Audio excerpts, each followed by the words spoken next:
A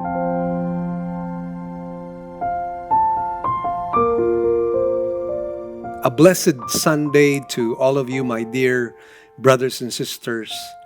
I know that a lot of us right now are somehow feeling under the weather, uh, maybe emotionally or maybe even spiritually.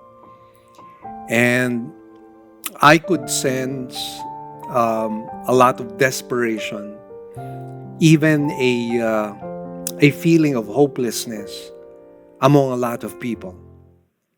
And I think it's because there are certain things that have hit home with many of us. Things that were formerly distant, but now it's coming close to home. I'm talking about the 700 deaths that have taken place here in Cebu for the past 3 weeks. 700 people have passed away, all because of COVID-19. And we're not even counting the deaths of people who have died of other reasons. And so, yes, when things like this hit us, and as I mentioned to you, it's hitting us home because it's hitting our friends, our colleagues, our office mates, our relatives, our friends. And so what was distant before is now very near. And I know that even for some of us, we are now staring at the face of death. So the question, of course, is where do we find hope? We can only find hope in Jesus Christ. And this is something I believe that we need to somehow remind ourselves that this life is not the permanent life that God wants us to have. The reason why Jesus came was to offer a life that is everlasting, a life without end, a life that is perfect, a life that is in the presence of God, a life that is bereft of the presence of sin, the presence of oppression, the presence of injustice, the presence of evil, the presence of oppression. This is the life that Jesus offered, and it's a life that is invisible to the human eye. You know, the problem with many of us is that we are focused on our five senses, the things that we see, the things that we hear, the things that we speak about, what our hands can touch, what our feet can walk on.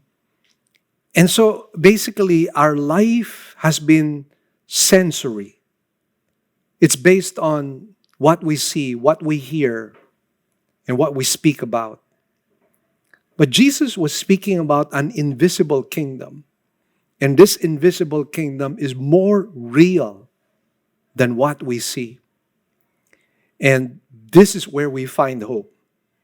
Because if Jesus is in your life, even if death approaches you, death will not be your permanent situation.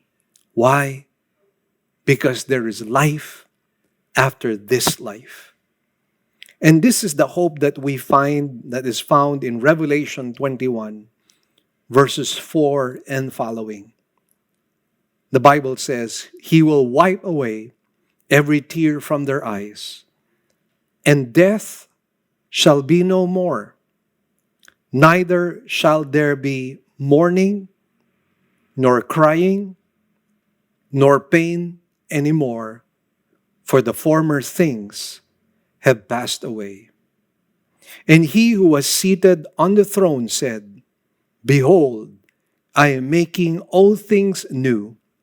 Also he said, write this down, for these are words are trustworthy and true.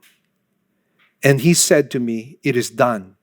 I am the Alpha and the Omega, the beginning and the end. To the thirsty, I will give life from the spring of the water of life without payment. The one who conquers will have this heritage, and I will be his God, and he will be my son. I like that last verse of scripture. I will be his God, and he will be my son. Remember this. If you have Christ in your life, you have been adopted as a son and as a daughter of God. And as adopted sons and daughters of God, remember this. We are not second-class children of God, but we are co-heirs with Christ. What Christ has, we have. And so can a Christian ever lose hope? I think not. Right now in Afghanistan, because the Taliban is now ruling the land, many pastors will become martyrs. But you know, martyrdom will never be the end of their lives. They will only be ushered into the very presence of God, and they will be rewarded for all the work that they have done in this life. And so should we lose hope in the face of all this darkness? I think not. And that is why we have to worship our Savior with our heart, mind, and soul, because He provides hope for us. Shall we rise from our seats and let's worship the Lord?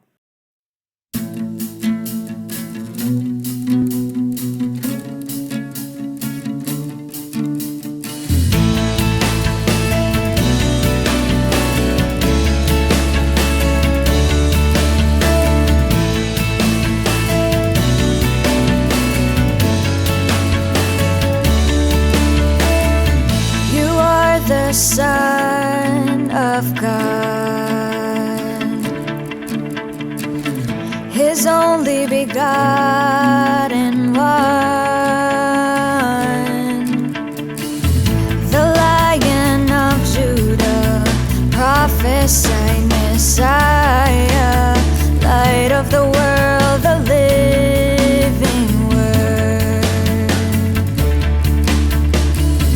You are the Prince of Peace, Emmanuel, God with us, the fountain of living water and the bread of life, beginning and the end, the first and the last. Your name is Jesus, you reign forever, and we worship you for who you are. We crown you King of Kings and crown you Lord of Lords, and we worship you for who you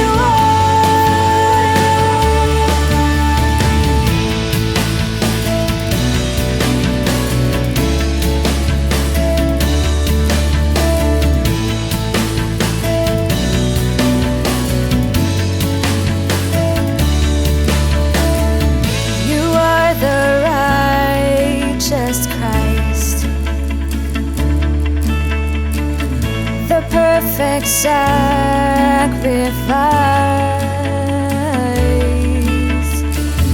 the great high priest, mediator, a mercy seat, Savior of the world, our Redeemer. Your name is Jesus, you reign forever, and we worship you for who you are.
the stronghold of my life.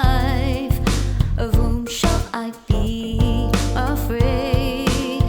One thing I ask from the Lord my God, that I shall seek, that I may dwell in the house of the Lord all the days of my life. Let me gaze upon your beauty, Lord, to behold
His only begotten one,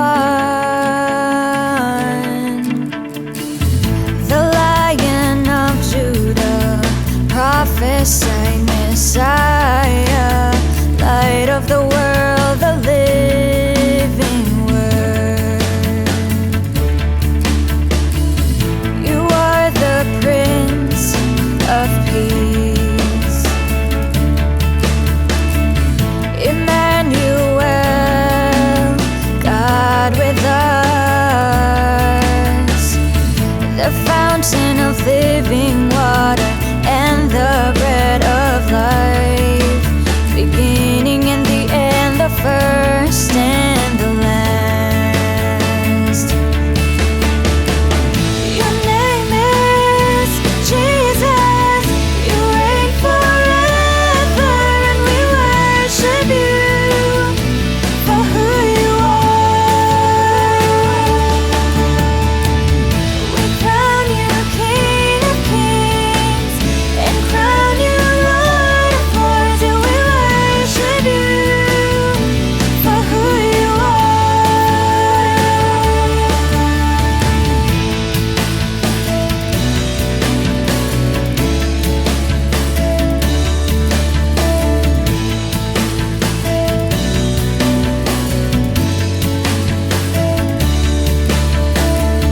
You are the righteous Christ, the perfect sacrifice, the great high priest, mediator, a mercy seat, savior of the world, our redeemer. Your name is Jesus, you reign forever, and we worship you for who you are. We crown you King of Kings and crown you Lord of Lords, and we worship you for who you are. Be exalted for who you are. Be exalted for who you are. Be exalted for who you are. Be exalted for who you are. You are the risen one, who was and who is and is to come, the hope of glory, the wisdom of our God and the coming King. Your name is Jesus, you reign forever, and we worship you for who you are. We crown you King of Kings and crown you Lord of Lords, and we worship you for who you are. Oh, we worship you for who you are. And we worship you for who you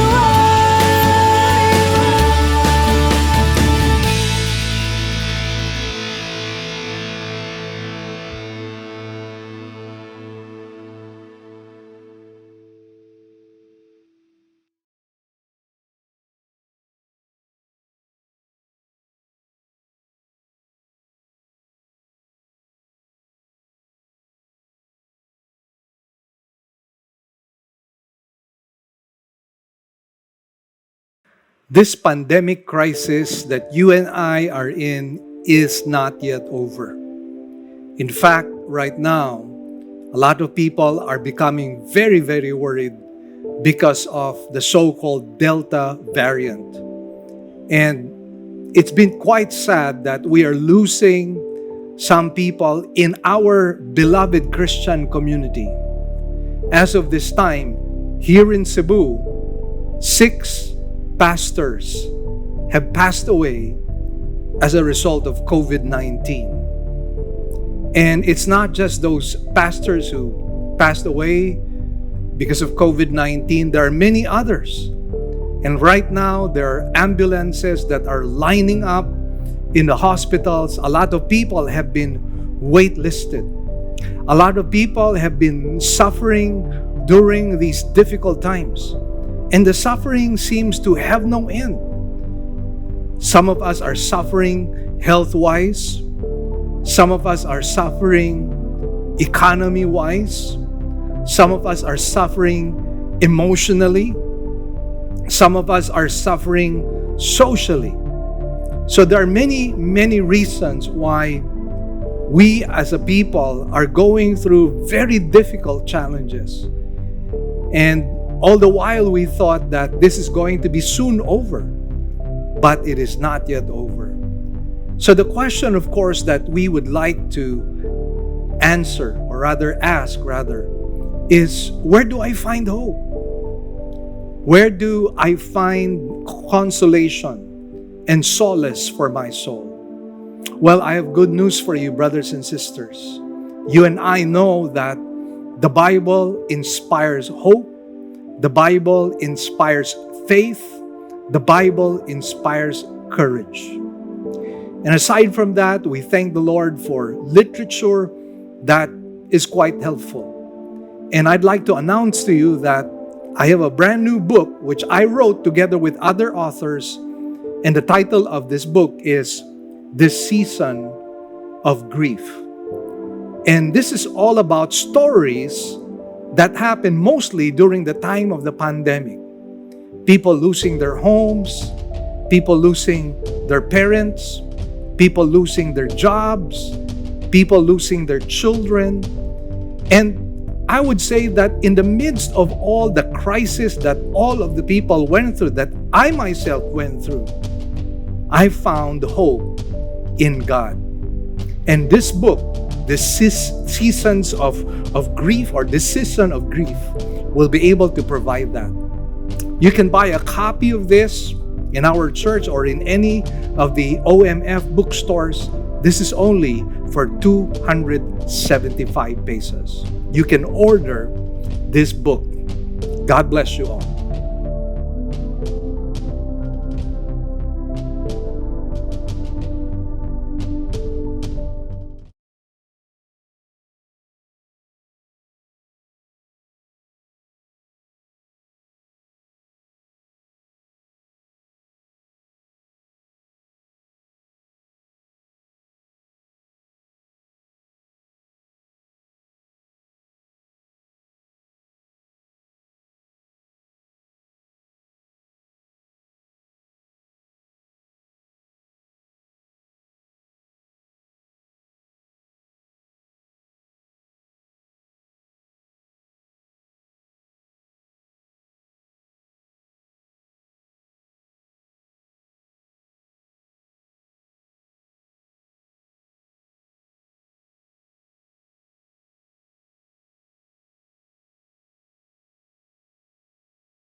Here are our announcements. We now have 2 kinds of services. We will still have our virtual services for majority of our members through our Facebook page, Living Word Christian Churches of Cebu, International Incorporated, and our website, www.livingword.ph, and our YouTube channel to view our services. We enjoin you to watch the coverage of our service every Sunday at 9 o'clock in the morning. Our sermon can also be heard over DYFR FM 98.7 every Saturday and Sunday at at 8 p.m.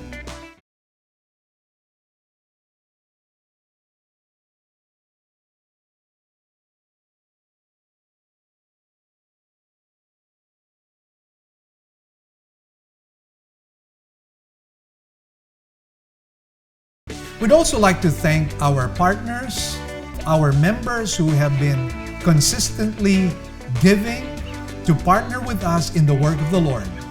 We'd like to share our giving channels to those who would like to partner with us in the work of the Lord. You can deposit your love offerings to the following banks. Banco de Oro. Account name is LWCCCII. The account number is 001-000-60800. We also have a BPI account. Account name is Living Word Christian Ministries, Cebu Incorporated. Account number is 1021023481. Finally, we have RCBC. Account name is LWCCCII. Account number is 14520052886. You may also send your love offerings and donations online through our website. Go to www.livingword.ph and click Give, and then a dialog box comes out of it. Kindly click on your giving preferences. Thank you, and God bless.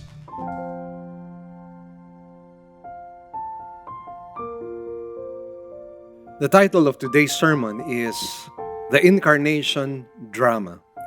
This is part 2 of a very short series. Once again, let us read from Matthew 1, verses 18 to 25. Now the birth of Jesus Christ was as follows. When his mother Mary had been betrothed to Joseph, before they came together, she was found to be with child by the Holy Spirit. And Joseph, her husband, being a righteous man, and not wanting to disgrace her, planned to send her away secretly. But when he had considered this, behold, an angel of the Lord appeared to him in a dream, saying, Joseph, son of David, do not be afraid to take Mary as your wife, for the child who has been conceived in her is of the Holy Spirit. She will bear a son, and you shall call his name Jesus, for he will save his people from their sins. Now all this took place to fulfill what was spoken by the Lord through the prophet. Behold, the virgin shall be with child and shall bear a son, and they shall call his name Emmanuel, which translated means God with us. And Joseph awoke from his sleep and did as the angel of the Lord commanded him, and took Mary as his wife, but kept her a virgin until she gave birth to a son, and he called his name Jesus. Let's bow our heads in prayer at this time. Heavenly Father, once again, we come before you, and we thank you, O God, for your faithfulness towards us. We thank you for the way you have been preserving us in the midst of this pandemic crisis. And we rejoice in your faithfulness, O God, and we rejoice in whatever you are accomplishing in our time, day, and age. Lord, we submit ourselves to you, to your will, and even right now, we submit ourselves to you, to your word. We pray, O God, that we might align ourselves according to the life that you want us to live. And Lord, we pray for the Holy Spirit to be upon us, to open our minds and open our hearts. I pray for myself, O God, that through the guidance and empowering of the Holy Spirit, I might be able to communicate your truth to your people, and let your truth set us free. Lord, we give you thanks and praise. In Jesus' blessed name we pray. Amen and amen. Praise the Lord. Today, once again, we will be continuing our short series, which we had entitled The Incarnation Drama. And the reason why I entitled it as such is because of the conflict that arose as a result of the virgin birth of the Lord Jesus Christ through Mary. Now, of course, when we talk about the virgin birth of Jesus Christ, this is a one and only event that took place in the history of mankind. This has never happened before. This will never, ever happen again. So the case of the virgin birth of our Lord Jesus Christ is the only situation, it is the only historical event that is so unique in itself that it has never happened, will never be repeated again. Now, of course, when we think about this, we know that God is a God of impossibilities. God can always do something. In fact, God can perform a miracle ex nihilo. He can create something out of nothing. And therefore, we are not surprised at all. However, you and I know that as human beings, we are not truly, or we are not really exposed every single day to supernatural phenomena. And that is why when something supernatural takes place, we are taken aback, we are caught by surprise, and sometimes we do not know how to react and respond. Now, going back to the story of Joseph and Mary, try to imagine the dilemma of Mary. She had the seed of the Messiah in her womb, and she was now 3 months pregnant when she appeared to Joseph. Think about what was going through her mind. How do I explain the virgin birth? Will Joseph believe my story? Now, obviously, those are things that are ripe for a human conflict. And true enough, Joseph could not believe this supernatural narrative. And this supernatural phenomenon needed a supernatural explanation. And the supernatural explanation came through a dream that Joseph had. Obviously, that dream was from God. And it was an angel that explained to Joseph what was happening in that situation. And thankfully, Joseph accepted that supernatural explanation, and he performed his duty and the privilege that God had given him to be the foster father of Jesus Christ. Again, I remind you of the fact that Joseph was belonging to the legal line of David's throne of succession. And that is why being the legal father was so important. It was an absolute necessity because the legal line always came through the father and never through the mother. And so being foster father was an absolute necessity so that Jesus could qualify as the legal descendant of David. And so again, here we find the very central and crucial role that both Mary and Joseph had in the birth of our Lord and Savior, Jesus Christ. Now, of course, I was able to complete the narrative in our first part. But then again, there are certain things that are still hanging. Basically, some theological issues, which I believe somehow need to be explained. Because some of us who happen to be deep thinkers might be asking certain questions, most especially in relation to the fulfillment of Jesus Christ relating to the prophecy given in the Old Testament. So again, just a little review of the outline just so we know the flow. So let's talk about Mary's dilemma and Joseph's confusion with the incarnation in verses 18 to 19. That's something that we already took up. And then in verses 20 to 23, we also saw the angel's explanation and purpose and confirmation of the incarnation. That too, we were able to explain. And then we also talked about Joseph's submission to the incarnation in verses 24 to 25. But what I would like to talk about right now is the purpose and the confirmation of the incarnation. All right? And so let's go and dive into our study right now. Let's talk about the purpose.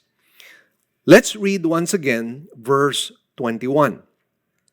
It says, "She will bear a son, and you shall call his name Jesus, for he will save his people from their sins." So herein we find in a very short, very pithy verse of Scripture, explaining to us what was the purpose of the virgin birth, or what was the purpose of the birth of the Lord Jesus Christ. Now we focus on the word people here, first of all, and let's do a little word study. The word laos in Greek is used here, which of course, in this particular context, refers specifically to the Jewish race. So Jesus was there for his nation, for the Jewish people.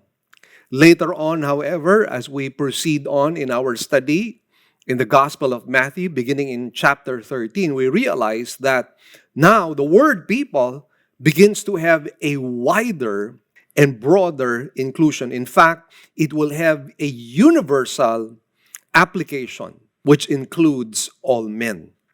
So, salvation is obviously what is being pointed out here, because again, notice what it says in verse 21, "For he will save his people from their sins."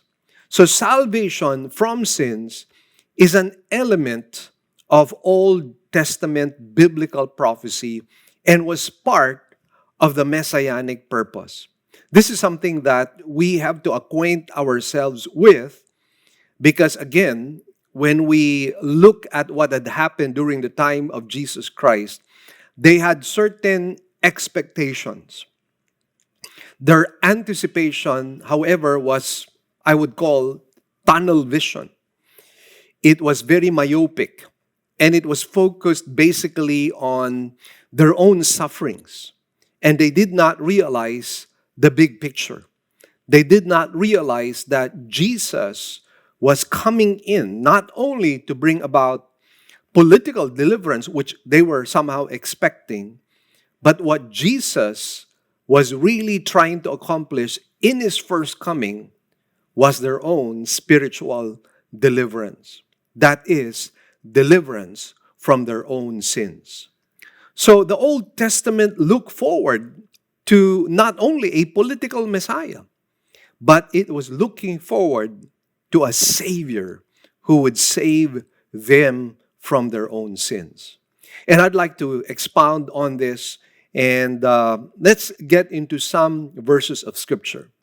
First of all, let's have a look at Isaiah 53, verse 5. This is a messianic passage referring to the Lord Jesus Christ. Notice what it says here. "But he was pierced through for our transgressions. He was crushed for our iniquities. The chastening for our well-being fell upon him, and by his scourging we are healed."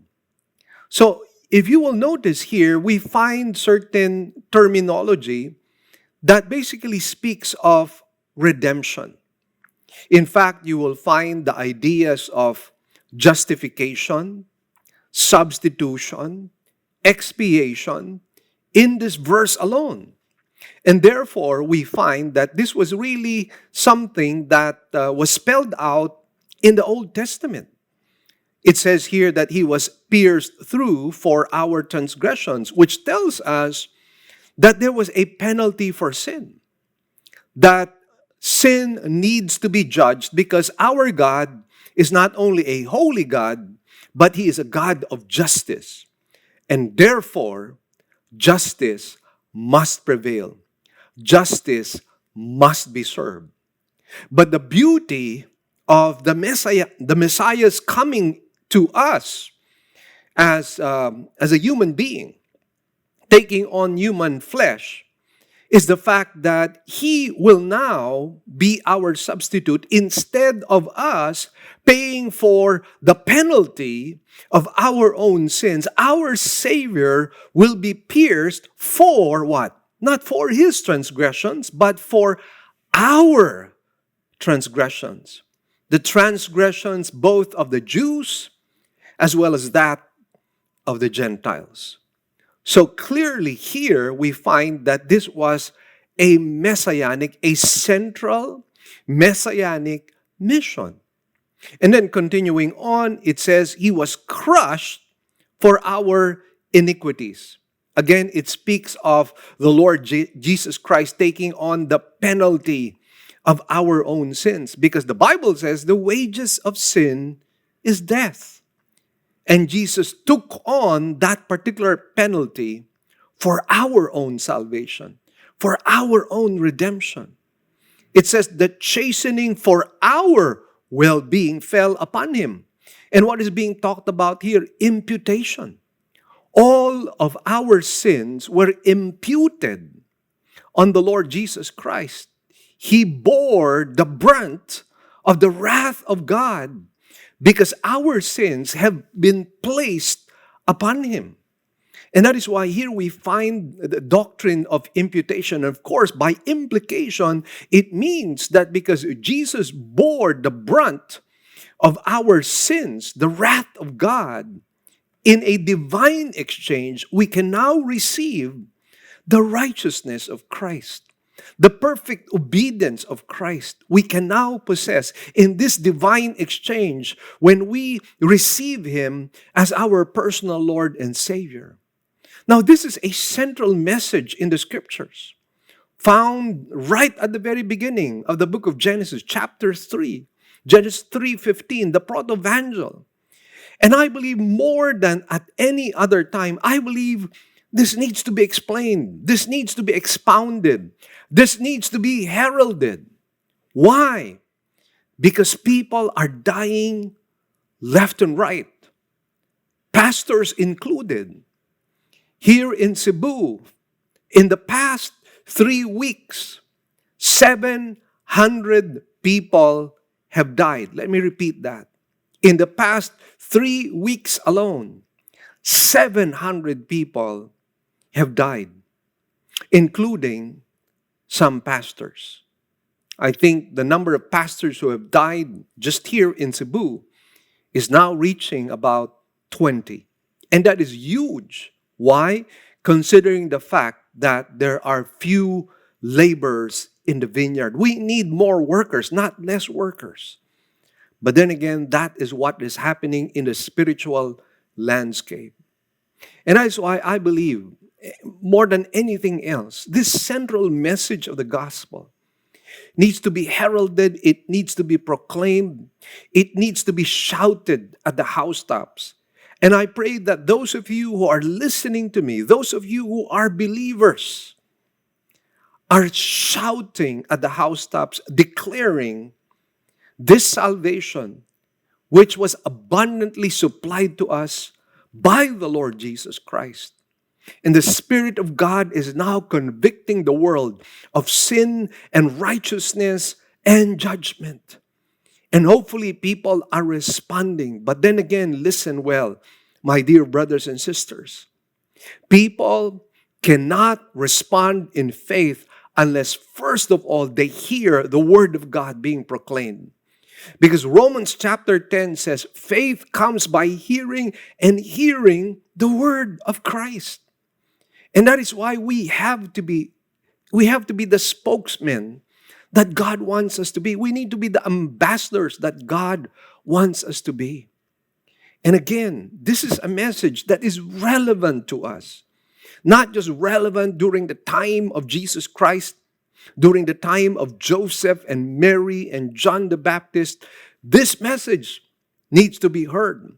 This is the reason for the coming of Jesus Christ the very first time around. This is the reason for his birth. We are not to miss that. The virgin birth was for us.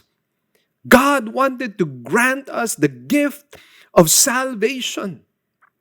And we need to proclaim that message loud and clear. And I pray we're doing that before it is too late for people. Out of the 700 people who have died in the past 3 weeks, let me ask this question. How many of them had received Jesus as Lord and Savior of their lives? Continuing on, it says, and by his scourging, we are healed. You know what kind of a healing we need primarily? It is not physical healing. As important as that is, we want to be able to survive the COVID-19. We want to survive this Delta variant. We want to survive this Lambda variant. But you know what is more important? Not our physical healing, but our spiritual healing. And the Bible says here in Isaiah 53, verse 5, and by his scourging, we are healed. Continuing on in other passages in the Old Testament, and again, I'm looking at the Old Testament for us to be able to see that this was really the central and primary purpose of Jesus in his first coming as Messiah and as Davidic king. Something which sadly the Jews had missed out when Jesus presented himself as the king of that nation. So in Jeremiah 3:22-23, here's what it says. Return, O faithless sons, I will heal your faithlessness. Behold, we come to you, for you are the Lord our God. Surely the hills are a deception, a tumult on the mountain. Surely the Lord our God is the salvation of Israel. Clearly, what did God want to happen? To heal the faithlessness of Israel, to be the Savior of their souls. And that's why, again, this was something that was there in the Old Testament. Again, we need to be reminded of the fact that the God that you and I serve, the God that Israel served, is a holy God. And we cannot simply approach God in our own dirty linen, so to speak, our soiled and dirty linen because of our own sins, our transgressions, our iniquities. We cannot just approach God the way we are. We need a cleansing of our sins. We need a healing of our souls. And that can only be accomplished through God and through God alone. This is the reason why God had to take on the form of human flesh in the person of the Son of God. That is why in the Old Testament Christophany or manifestation of God was the angel of the Lord. That is what Bible scholars would call the appearance of Christ in the Old Testament. And that is why in the New Testament, you will no longer find the angel of the Lord. Why? Because the angel of the Lord now took on the form of human flesh in the person of Jesus Christ. And he took on that form. Why? To die for our sins. Because as a human being, he could die as the perfect sacrifice for the sins of humanity. And that is what he did, my dear brothers and sisters. That is ingrained and solidly rooted in the Old Testament scriptures. Something that you and I cannot be blinded with. Something that you and I have to see. Because we can again mistake the coming of Jesus Christ as merely trying to correct the political and economic landscape. And again, as important as that is to us human beings, the most important thing to God is our own spiritual lives. And that was something that Jesus was bringing to the fore in his preachings, in the Sermon on the Mount, in the way he addressed the people at the temple, in the way he spoke to the crowds in Jerusalem, in the way he spoke to that crowd, the multitudes in Galilee. From the north to the south, the message of Jesus Christ was a message of repentance. He was speaking of a message of salvation that can only come through him. And this is what we see again in the Old Testament. In Ezekiel 36, beginning at verse 24 to 27, we find the amplification and the explanation of this new covenant that he was presenting to the people of Israel. Notice what he says here, beginning at verse 24.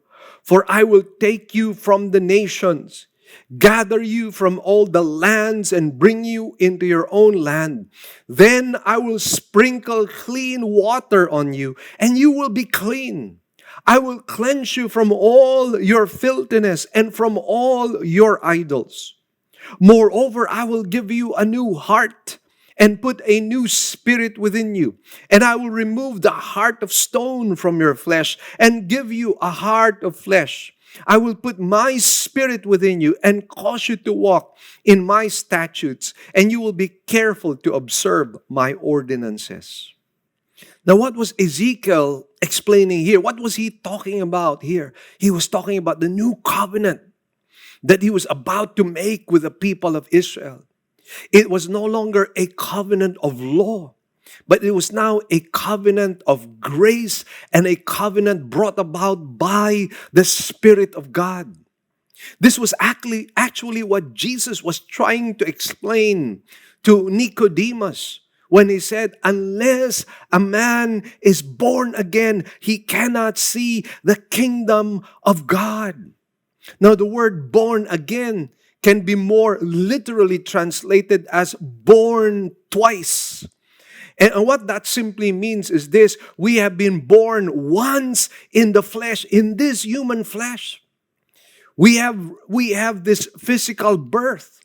But what people need right now and what people need to understand is it is very important not only to be physically born into this world, but you have to be born spiritually as well.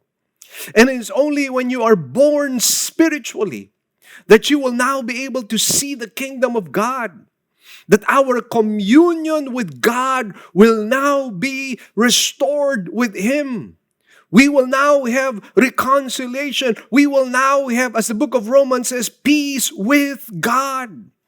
And you might say, have we ever been at war with God? Yes, we have been at war with God ever since we were born, because we were born with this sinful nature.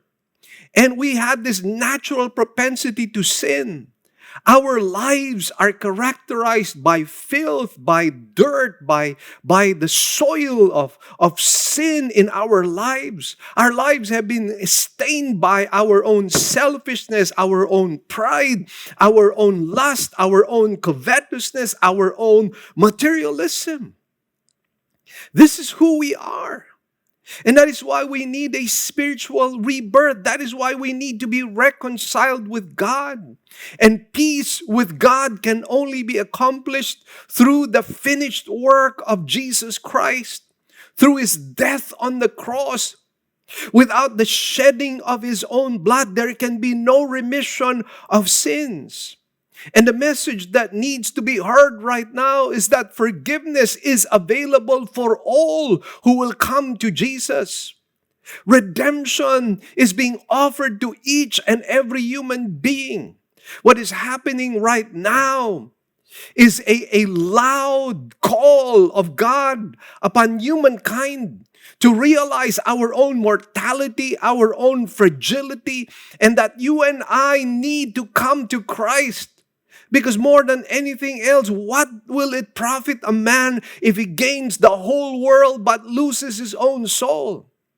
Most of our lives are earthbound, but this is not supposed to be our own final destiny, our own final destination. God has created us for Himself. God has created us that we might commune with Him, that we might experience His presence. And in His presence is fullness of joy. At His right hand are pleasures forevermore. God wants us for Himself, but do we want Him? Do we want to be reconciled to Him? Do we want salvation? Do we want to be born again? And born again primarily is not a religion. Being born again is an encounter, an experience with God. It is being baptized into the body of Christ through the Holy Spirit. As our souls are redeemed, as our sins are cleansed by the blood of the Lamb. And that is what needs to be heard right now. That is what we need to respond to at this time before it is too late. And right now you might be listening to this message. And it is no accident that you are listening to me right now. And if you are listening to me right now, I plead before you. Cry out to God. Ask Him, Lord, have mercy on me, a sinner. Be like that tax gatherer who was beating his chest before the temple with his bowed head, realizing that he was undeserving, realizing that he had nothing to show to God. And yet in his spiritual bankruptcy, he was crying out for the riches of God, the riches of God's mercy to fall upon him. And that is our hope. The mercy of God, the grace of God, His undeserved favor, which He freely gives to us if we are willing. Eternal life is a gift. This was the purpose, the mission of Christ. And that is why going back again to the passage, it says, she will bear a son. Verse 21, and you shall call his name Jesus, for he, referring to Jesus, will save his people from their sins. You know, the interesting part here, the pronoun he here is a contrast emphasis, which means what? That there is salvation only in Jesus and in no one else. That's the point of this contrast emphasis in Greek. And the Bible confirms that all throughout, for there is only one mediator between God and men, and that is the man Christ Jesus. There is salvation in no other name, whether in heaven or on earth, except the name of Jesus Christ. Jesus said, I am the way, the truth, and the life. No one comes to the Father except through me. My dear brothers and sisters, there is salvation in no other name except the name of Jesus Christ. That is what Matthew is trying to say here. And I hope we understand that. I hope we realize that we cannot save ourselves. Our good works will not save us. Our reliance on other people or on other saints or on other gods is not going to help. There is only one way. And this is something that God had taught the people of Israel, even in the Old Testament. They could not worship in any other place. There was only one place they could worship, and that was in Jerusalem. They could not build several temples all over the nation of Israel. There was only one temple that they could worship in, and that temple was in Jerusalem as well. That one way was something that God was always teaching. There was only one way for atonement for the people of Israel. Only one high priest who would enter once a year in the Holy of Holies. And only as he sprinkled blood over the mercy seat would there be a covering, an atonement of the sins of people. One place, one temple. And the New Testament is telling us one person, only one person can bring salvation to our souls, and that is the person of Jesus Christ. Run to Jesus. He is our refuge. Run to Jesus because He is our Savior. Run to Jesus because only He can bring hope, eternal hope to our souls. Sadly, the Jews of Jesus' time were only looking for a political deliverer. And they did not really pay attention to all these Old Testament scriptures that I pointed out to you. That Jesus as Messiah, Jesus as Davidic king, was not just going to bring about political deliverance, which, by the way, He will do in His second coming. He was not just there to bring about economic deliverance, which again He would do in the second coming. For peace and righteousness and abundance and prosperity will come in His second coming. But the first coming of Jesus was a coming for the human heart. That was the first place that Jesus wanted to change and to cleanse. That is why the promise in Ezekiel is, I will remove your heart of stone and replace it with a heart of flesh. I will place the Holy Spirit upon you that you may obey and follow my commandments. Notice here the promise of a new spirit and a new heart. That was where God wanted to start. That is where Jesus wanted to start. He wanted to start with the human heart. That is where He wanted to start.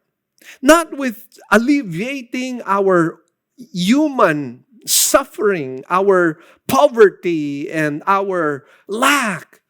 Those things are important, but only important for the temporary whole. Only important for this earthly life. But remember this, we're only on a journey, and this journey is not a permanent one. We are merely going through this world, but this is not our final destination. We are merely sojourners. And again, it's not our final destiny. I hope and pray we realize that, because the Jews during the time of Jesus did not realize that. And so looking on, we find the confirmation here. Because again, it's very important to see, did Jesus really fulfill Old Testament scripture? Were the things that were said of Him, was He really able to fulfill that? And we need to be able to confirm that. Why? Because we want to find out, is this Jesus the real Messiah? Is He the real Savior? Is He the promised one? Remember, even John the Baptist doubted the Lord Jesus Christ at a particular time. He sent some of His disciples to ask Jesus, are you the promised one? Or should we look for someone else? Even John the Baptist, because of probably his own anticipation, because of the anticipation of the Jewish nation at that time, began to wonder, are you really the Messiah? And again, that question is a legitimate question. It needs to be answered. And the answers can only be found in the Old Testament. And so this confirmation in verses 22 to 23, it says, now all this took place to fulfill what was spoken by the Lord through the prophet. Behold, the virgin shall be with child and shall bear a son, and they shall call his name Emmanuel, which translated means God with us. Now, the incarnation of this son of David was seen by Matthew, the one who wrote this particular gospel, was seen by Matthew as a fulfillment of Old Testament scripture, particularly Isaiah chapter 7 and verse 14. Now, interestingly, this was declared 700 years before the advent or the coming of Jesus Christ. 700 years before Christ came, this had already been prophesied. Now, of course, we have to take two noteworthy interpretations of this passage. Because again, interpretation obviously is something that is very important because we cannot just simply accept something without any explanation. First of all, we have to understand the primary reference of Isaiah 7, verse 14, because it promises a sign specifically referring to the immediate historical situation in the reign of Ahaz, not to the distant messianic future. We have to understand that. This prophecy was primarily addressed to Ahaz, King Ahaz, before it addresses something in the future. We have to, first of all, affirm that. The child to be born in the day of King Ahaz would be a sign to him. Before the boy reaches the age of accountability, the two kings that Ahaz feared greatly because they were threats to the national existence of Israel would come to nothing. We're talking about Rezin, the king of Syria, and Pekah as well, who happened to be the king of the northern kingdom of Israel. Remember, by the time the kingdom of Israel had been divided into the north and the south, and they were now at odds. They were now enemies. They were now divided. And so King Ahaz, who belonged to the southern kingdom, was threatened by the king of the northern kingdom. Now we have to understand that this child, all right, born during the time of King Ahaz, was intended to confirm to him that God would bring about deliverance. But then again, this looks forward into the future to speak about a son who would come in the future, the Messiah, and he would now bring about spiritual deliverance. Something that we have to understand about Old Testament prophecy is that the thought, Old Testament prophecy, is not confined to its primary reference. There's always a primary reference, but we have to understand that there is still an ultimate fulfillment. And remember what I mentioned to you, if you had followed with me in our study in the past few sermons about biblical prophecy, we said that the destiny of the nation is tied with the destiny of the Messiah. Let me repeat once again. The destiny of the nation is tied with the destiny of the Messiah.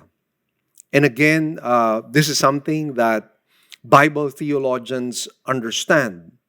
So, again, what happens here is this is what the Bible scholars would call corporate solidarity. After all, if you will go back to the Old Testament, Israel was considered as God's son. Israel was addressed as God's son. And let me just point this out to you that you might see the connection. And just to give you an example of what I mean by corporate solidarity.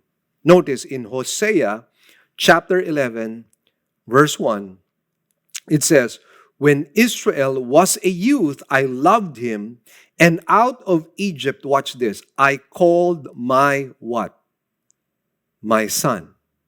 Out of Egypt, I called my son. Now, that was primarily referring to Israel. Remember the Exodus? But then again, you also recall that this was used by the New Testament writers to refer to Jesus Christ. So again, corporate solidarity. The destiny of the nation is tied with the destiny of the Son of God, the Messiah. Now have a look also at Exodus chapter 4, verse 22. It says, "Then you shall say to Pharaoh, 'Thus says the Lord, Israel,'" watch this, "Israel is my son, my firstborn." Now again, looking at typology here, if you go to the book of Colossians, Jesus Christ is the firstborn. And again, he is, of course, the beloved Son of God, the only begotten Son of God. So again, notice the analogy that is somehow brought here to the fore.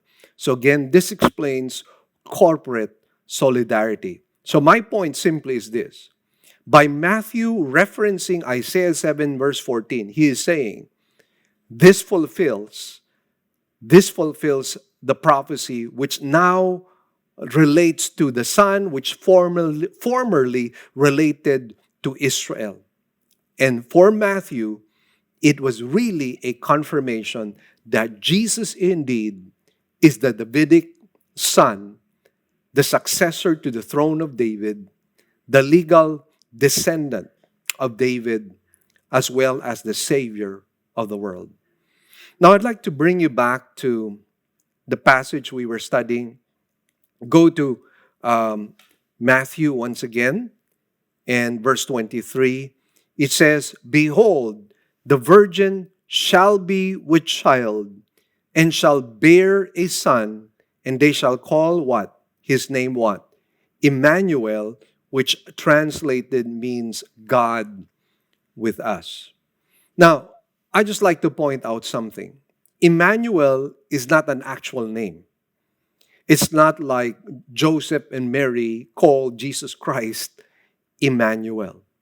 The word Emmanuel indicates the role of Jesus Christ, indicating God's presence to man. God's presence to man. Jesus himself became God with us during those times because of his person and his work. So when Jesus came in the flesh and lived among men, God's presence was in the midst of men. The King was in the midst of men. Now, the word "took" here is in the Greek perfect tense, which extends the abiding significance or effect of this prophecy into the present. In other words, the fulfillment of this prophecy continues to bring Christ's presence to man. The fulfillment of this prophecy continues to bring Christ's presence to man. And how does that happen? Well, it happens when you receive Christ as Lord and Savior of your life. You become the dwelling place of God through the Holy Spirit. He will not only abide with you, but He will abide in you.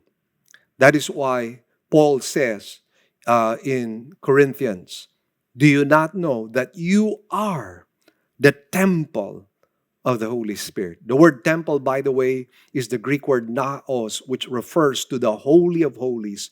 We have now become the Holy of Holies of God. God's presence abides in us and with us through the presence of the Holy Spirit. That is, if we have accepted Christ as Lord and Savior of our lives. I'd like to make a final point as we look at Joseph's submission to the incarnation in verses 24 to 25.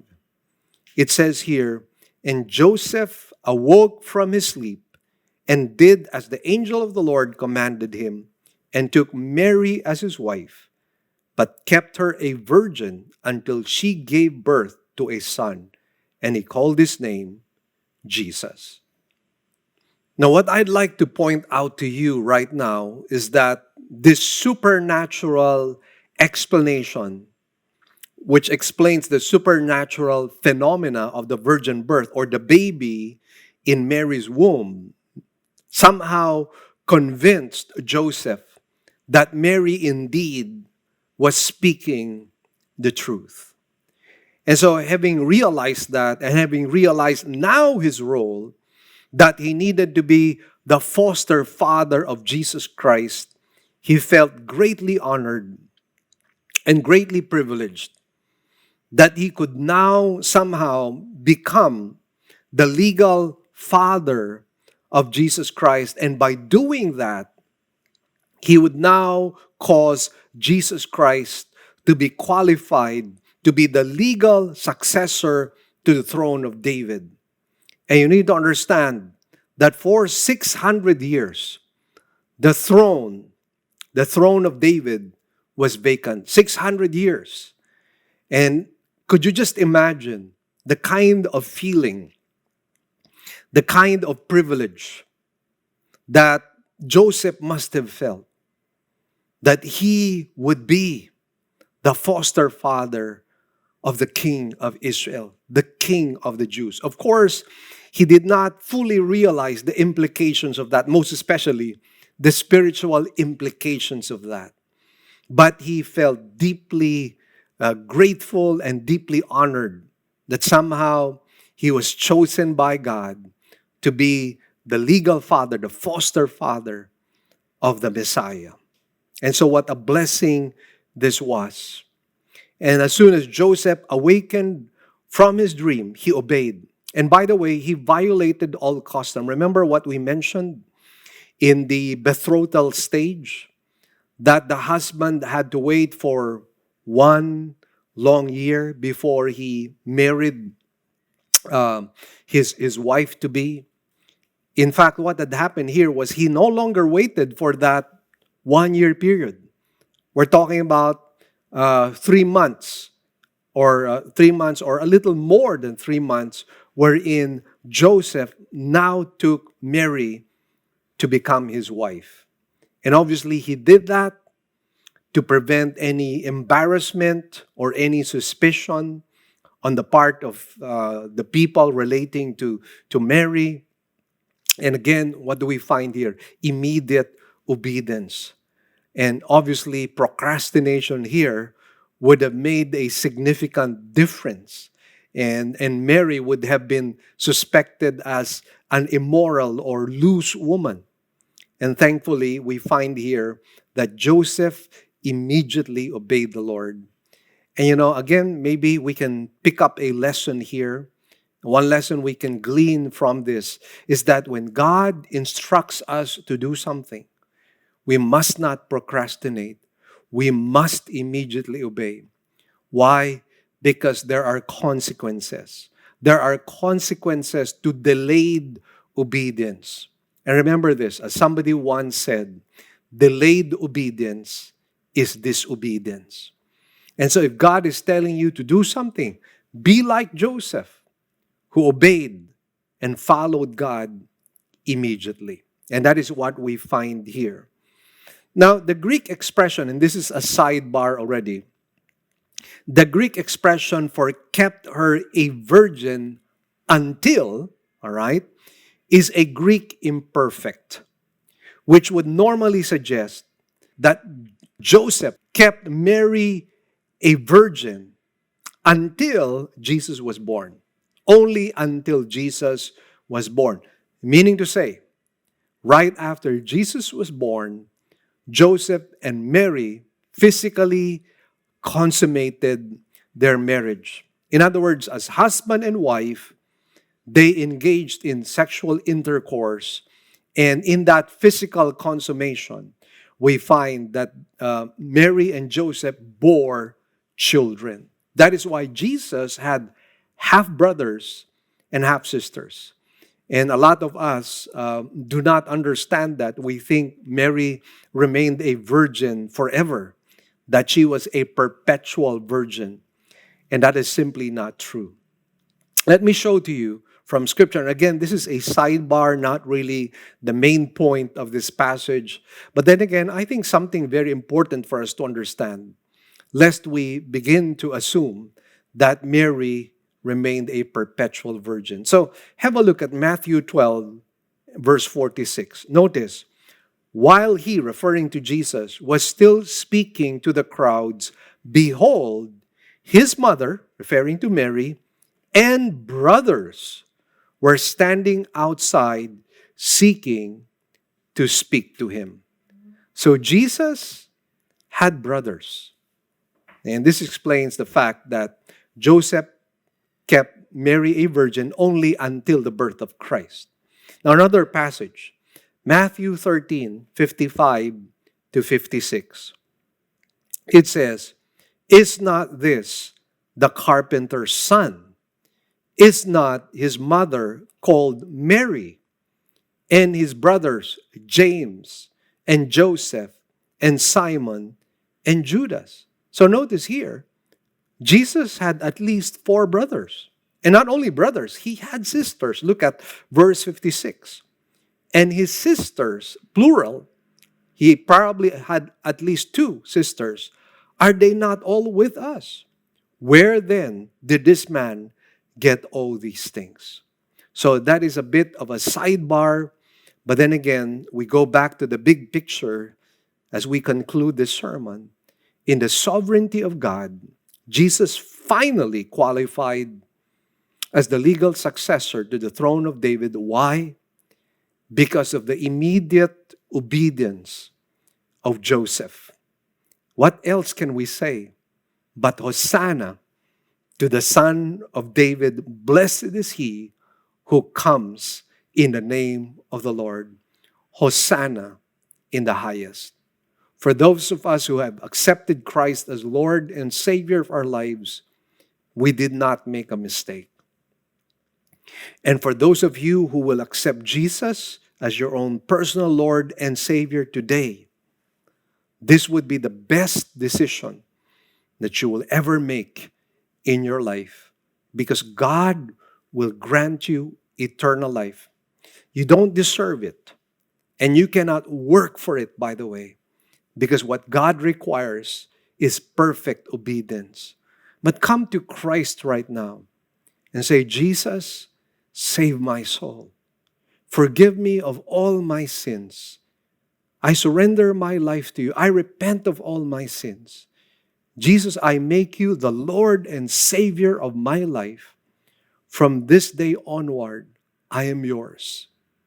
And guess what? When you pray that sincerely, not just a prayer of the lips, but sincerely from the bottom of your heart, God will grant you the gift of eternal life.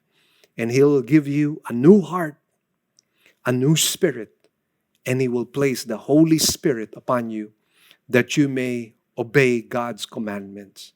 You will be born again, and then you will be able to see the invisible kingdom of God in your heart.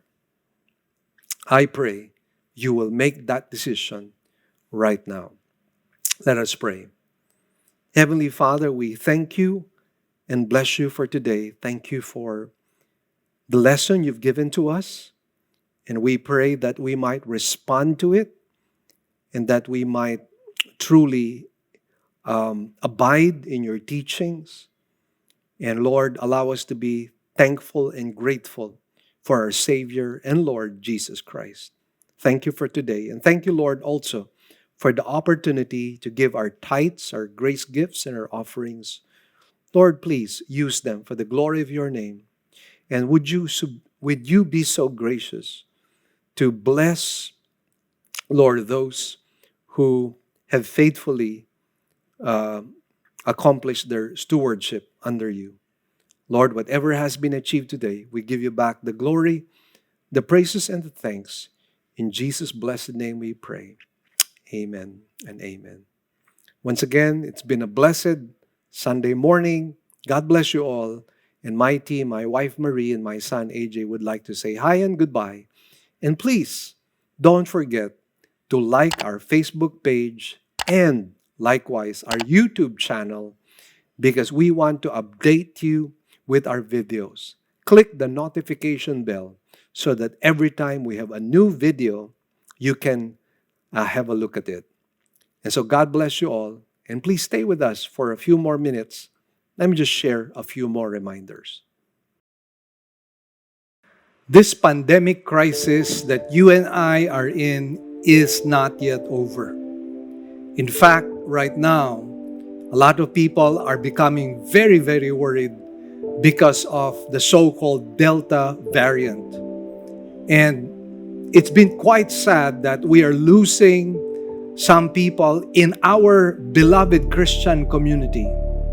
As of this time, here in Cebu, 6 pastors have passed away as a result of COVID-19. And it's not just those pastors who passed away because of COVID-19. There are many others. And right now, there are ambulances that are lining up in the hospitals. A lot of people have been waitlisted. A lot of people have been suffering during these difficult times. And the suffering seems to have no end. Some of us are suffering health-wise. Some of us are suffering economy-wise. Some of us are suffering emotionally. Some of us are suffering socially. So there are many, many reasons why we as a people are going through very difficult challenges. And all the while we thought that this is going to be soon over, but it is not yet over. So the question, of course, that we would like to answer, or rather ask, is where do I find hope? Where do I find consolation and solace for my soul? Well, I have good news for you, brothers and sisters. You and I know that the Bible inspires hope. The Bible inspires faith. The Bible inspires courage. And aside from that, we thank the Lord for literature that is quite helpful. And I'd like to announce to you that I have a brand new book which I wrote together with other authors. And the title of this book is This Season of Grief. And this is all about stories that happened mostly during the time of the pandemic. People losing their homes, people losing their parents, people losing their jobs, people losing their children. And I would say that in the midst of all the crisis that all of the people went through, that I myself went through, I found hope in God. And this book, the seasons of grief, or this season of grief, will be able to provide that. You can buy a copy of this in our church or in any of the OMF bookstores. This is only for 275 pesos. You can order this book. God bless you all.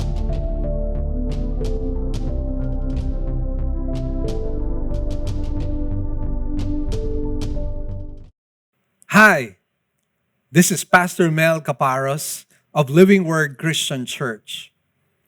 One of the things that I've really been very thankful of, most especially in the past 3 or 4 years, is being part of OMF Lit as an author.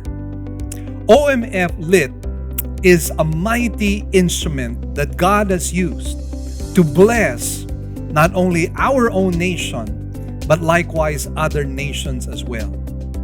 Through OMF, the Word of God has gone forth in different parts of this world and in different parts of the Philippines. People have been edified, people have been encouraged, people have been inspired by the many books that OMF Lit has produced and likewise distributed. And I happen to be one of those people whom God has used through OMF Lit to be a blessing to many people, not only here in our country, but even abroad. And through OMF, I was able to write 2 books. One is this book, Enough is Enough, my very first book under OMF Lit. And this book talks about contentment. And this is a book I believe that a lot of people need to be able to read through. Why? Because many of us have many problems, and some of us have not realized that the problems that we have come about because of greed, because of envy, because of discontent.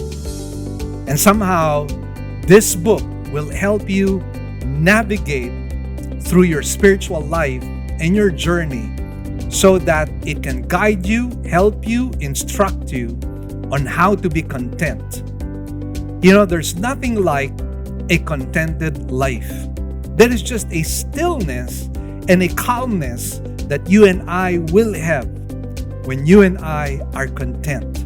We rest in God, we rest in Him because we know He is all wise and all loving.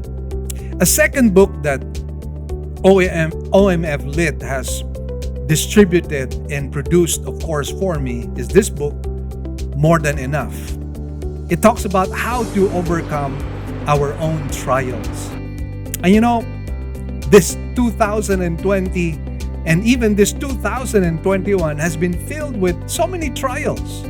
I mean, it's not just the pandemic crisis. There is unemployment. There's losing our own jobs. There's also the case of losing our social, life because of the thing that has caused us to distance ourselves with each other.